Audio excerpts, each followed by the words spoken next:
Sur les réseaux sociaux, on ne montre que du positif, tout simplement pour partager la bonne humeur avec sa communauté. En réalité, derrière, il y a peut-être une personne qui n'a plus du tout la force de se battre pour telle ou telle raison ou tout simplement pour une période sombre qu'elle est en train de traverser. Ça peut arriver à tout le monde.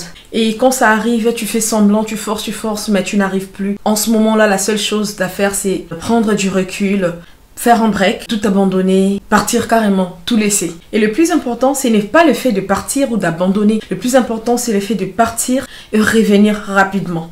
Et oui, j'ai traversé une période très sombre cette année. Je suis partie et là, je suis de retour.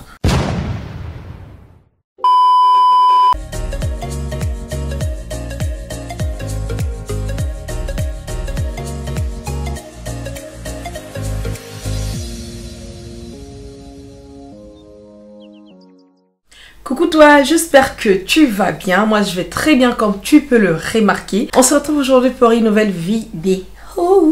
Mais avant de commencer, si c'est la première fois pour toi de voir cette tête et que tu n'es pas encore abonné, je t'invite donc à le faire en cliquant sur le bouton rouge s'abonner ici ou ici et d'activer la cloche de notification pour être notifié quand je poste une nouvelle vidéo. C'est très facile, c'est très simple et ça fait plaisir. On te laisse donc 5 secondes pour t'abonner.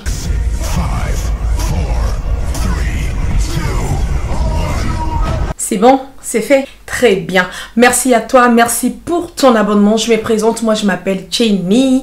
Bienvenue sur ma chaîne YouTube. Ici, on est en famille, on ne se prend pas du tout la tête. La seule chose que je t'ai demandé à faire, c'est de te mettre à l'aise sur ton canapé ou sur ton lit, peu importe. Est-ce que tu as senti, il fait un peu très froid en ce moment? Prends une tasse de café, une tasse de thé, une tasse de chocolat chaud, tout ce que tu veux en tout cas. Même un verre d'eau, même un verre de jus, un verre de tout ce que tu veux. Bref, prends tout ce que tu veux et mets-toi très à l'aise. Parce qu'aujourd'hui, pour la première fois sur YouTube, je vais vous parler à cœur ouvert. Aujourd'hui, je vais vraiment ouvrir mon cœur et vous expliquer tout dans le détail. Est-ce que tu es bien là? On peut commencer? Très bien. On commence alors. Alors, on commence par quoi déjà? On commence par les commencements, bien sûr.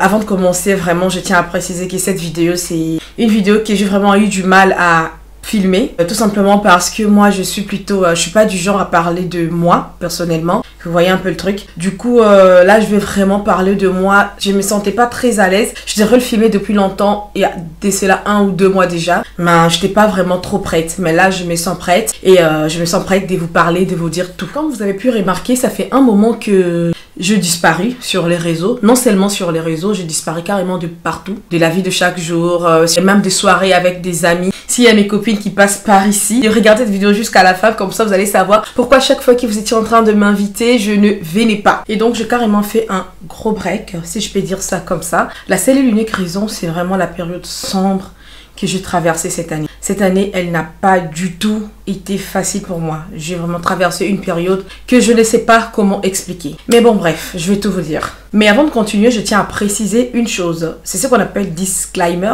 je crois. C'est pour vous dire que je ne fais pas cette vidéo pour avoir de la pitié. Pas du tout. D'ailleurs, ça se voit très bien que maintenant, ça va très bien d'ailleurs. Mais si je fais cette vidéo, c'est tout simplement parce que je me dis, sûrement, il y a quelqu'un quelque part qui est en train de traverser la même période, la même difficulté que moi j'ai traversée, ou peut-être pire, peut-être moins, qui a peut-être besoin de cette vidéo pour se réconforter, pour essayer de s'en sortir. Et donc, pour permettre à cette personne de voir cette vidéo, je te demande donc, je t'ai pris carrément de partager cette vidéo tout autour de toi sur tes réseaux sociaux. Comme ça, quelqu'un quelque part peut voir la vidéo et ça peut aider une personne. C'est pas mal d'aider quelqu'un, surtout en cette période de Noël. Bon, on va rapidement entrer dans le but même du sujet. Quand est-ce que tout ça a commencé? Tout a commencé en début de cette année.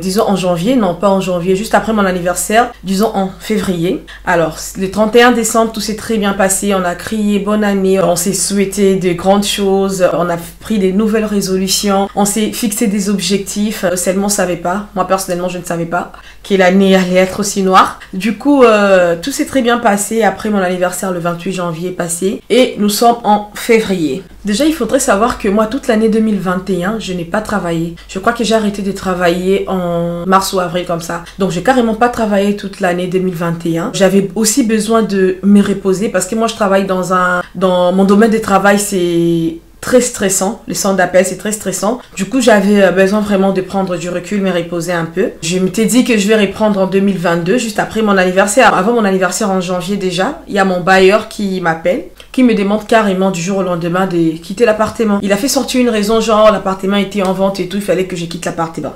Et donc, c'était vraiment le début de l'année et ça commençait déjà avec le stress du déménagement. Gloire à Dieu, j'ai trouvé l'appartement facilement et comme vous le savez très bien, le déménagement, ça demande non seulement de l'énergie, non seulement de la force, de la motivation, mais ça demande aussi de l'argent. Le déménagement coûte très cher. Et tandis qu'il fallait savoir que moi, je n'avais plus du tout d'argent parce que j'avais tout gaspillé l'année passée, étant donné que je n'avais pas travaillé toute l'année. Donc, là, la galère commence déjà du côté pécuniaire.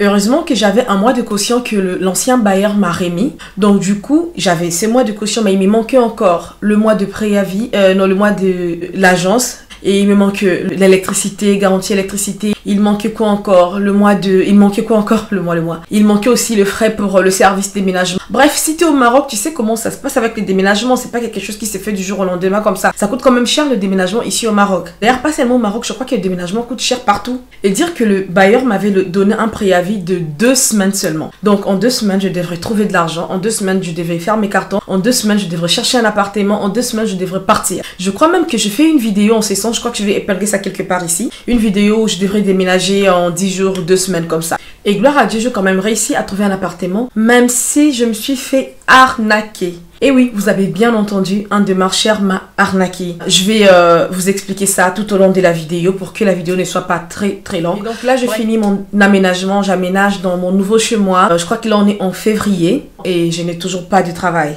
Il fallait que je commence à chercher du boulot. Pour chercher du travail, il faut être en ordre avec le papier. Tandis que moi, mes papiers étaient déjà expirés. Pour renouveler mes papiers, j'avais besoin d'un contrat de bail. Quand j'ai pris mon appartement, je n'avais pas encore eu de contrat de bail parce que la bailleresse n'était pas là. Une histoire à dormir debout. Du coup, je ne pouvais pas chercher un travail parce que je n'avais pas de papiers. Et là, on est en fin février. Il y a mon frère qui m'appelle pour me demander si je peux travailler avec lui. Lui, il avait besoin de moi pour travailler avec lui. Étant donné que moi, je suis dans le domaine de centre d'appel, comme je vous ai dit. Début mars, on commence. Et comme tout premier mois dans les affaires, on fait un mois sans encaisser quoi que ce soit. Il n'y avait pas d'argent, le mois de mars est passé comme ça. Mars passe et on est en avril, toujours pas d'entrée d'argent. Ça fait 2 mois, on a lancé un business et on n'encaisse rien. Et pourtant, il faut savoir que j'avais un appartement à payer, j'avais des factures à payer, sans compter que je devrais me nourrir, prendre soin de moi. Je ne vous dis juste pas comment c'était difficile. C'était vraiment très difficile. C'était pas difficile seulement à cause parce qu'il n'y avait pas de l'argent, mais même parce que moralement, mentalement, ça n'allait plus au fait. On était en avril et moi, tous les projets que j'avais programmés pour cette année étaient vraiment caducs. Avant même de continuer, il faudrait savoir que je ne dormais pas toutes les nuits.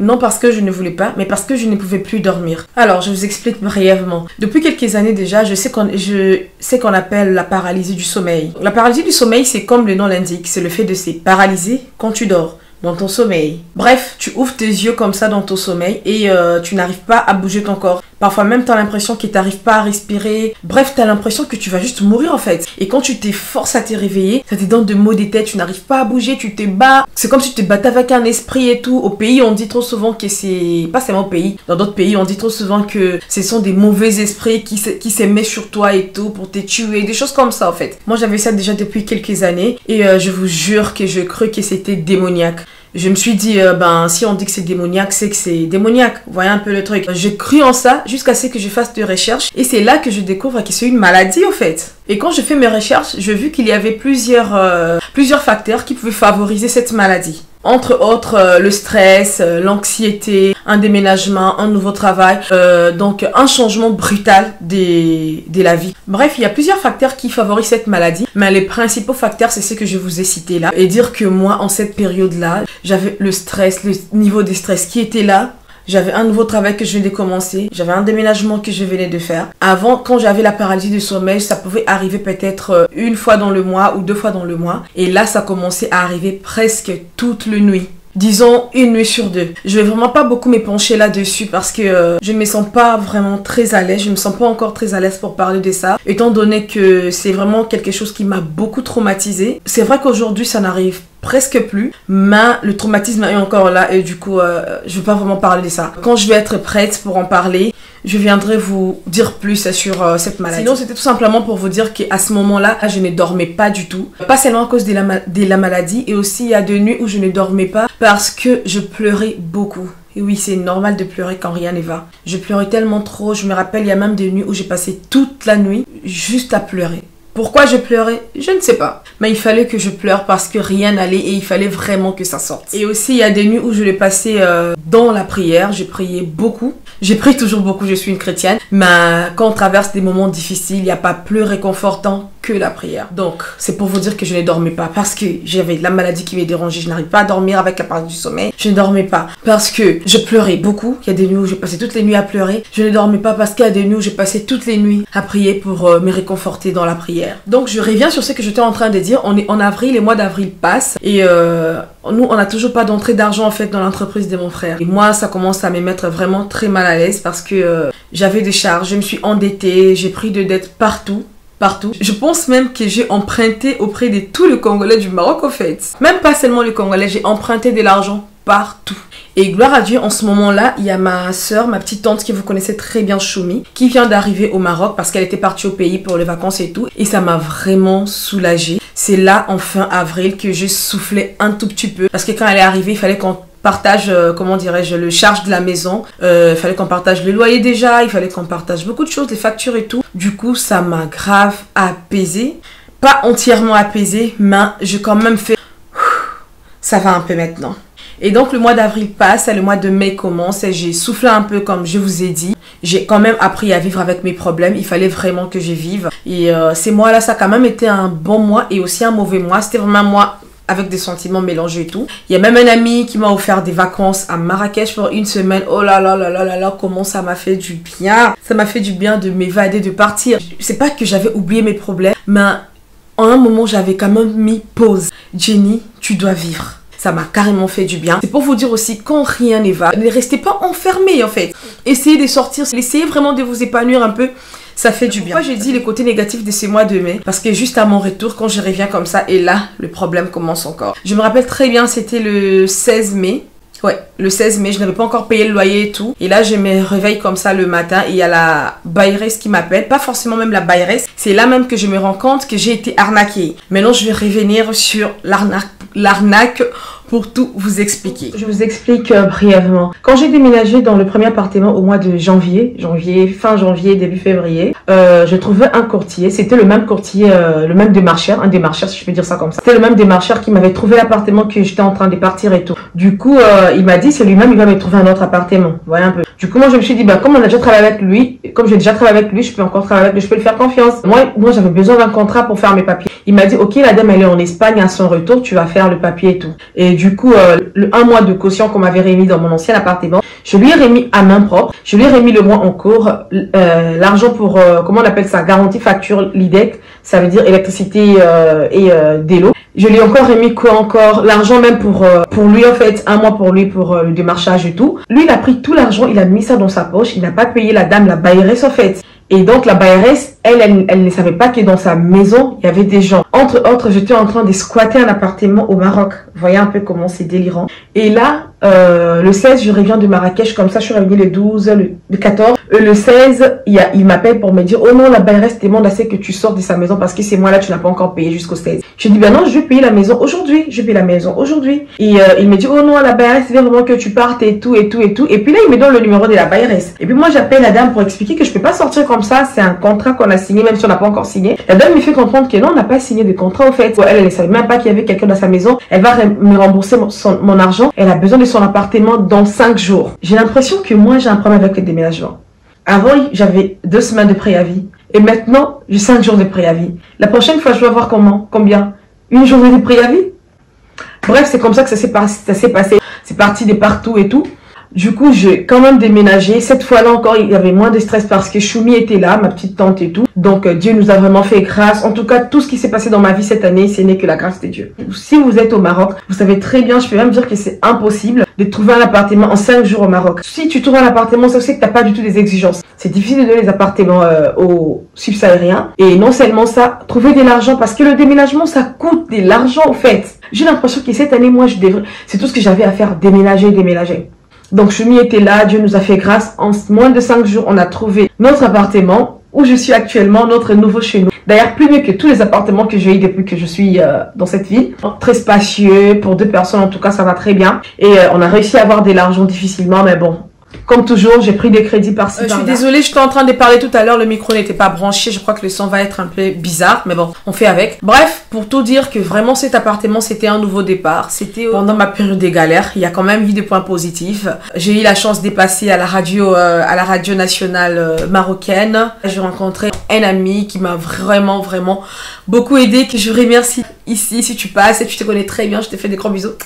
Merci de m'avoir aidé à trouver le travail et tout. Au début, c'était pas vraiment trop ça parce que j'étais super endettée. Il fallait que je commence à payer mes dettes et tout. J'ai réussi à payer mes dettes, même si j'en paye toujours. Jusqu'aujourd'hui, on est en décembre, mais j'ai toujours des dettes à payer. Je crois qu'avant que cette année finisse, cette histoire de dettes va finir aussi. J'ai commencé un boulot, maintenant ça va très bien. Je pourrais pas dire très bien, ça va quand même. Dieu fait grâce. En tout cas, c'est tout ce que je pouvais vous dire concernant la période sombre que j'ai traversée. Je vous ai vraiment épargné de petits détails parce que c'est pas important. C'est pas important de revenir sur des choses des choses négatives en fait. Moi je me dis même dans le négatif, il faut toujours chercher le positif. Et si toi aussi t'es vraiment dans la galère actuellement, si c'est plus pire que ce que moi je traversais, ou si c'est moins que ce que moi je traversais, la première des choses à faire, c'est vraiment de rester positif. Je sais très bien que c'est difficile, c'est même impossible de rester positif quand rien ne va. Mais tu n'as pas d'autre choix que de rester positif. Moi je pleurais toutes les nuits. Il y avait des nuits où je pleurais et puis je me disais quand je vais finir de pleurer, ça va changer quoi? Rien du tout. Au contraire, je vais encore avoir faim, peut-être même que je n'ai rien à manger.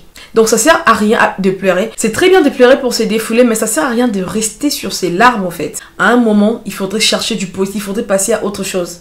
Moi vraiment, c'est qui m'a beaucoup aidé. J'ai cherché du positif et j'ai beaucoup prié. Et aussi, qu'est-ce que j'ai encore fait? Je n'ai pas arrêté de travailler. Je n'avais pas de travail, certes, mais même quand je n'avais pas de travail, que je me retrouvais 2 heures et 2 heures à ne rien faire, je travaillais sur mes projets. Comme ça, je ne perds pas du temps. Comme ça, l'année prochaine ou bien une autre année, quand je vais avoir assez de financement, je pouvais lancer mes projets que j'ai déjà travaillé. Même quand vous n'avez rien à faire, ne prenez pas tout votre temps à vous lamenter.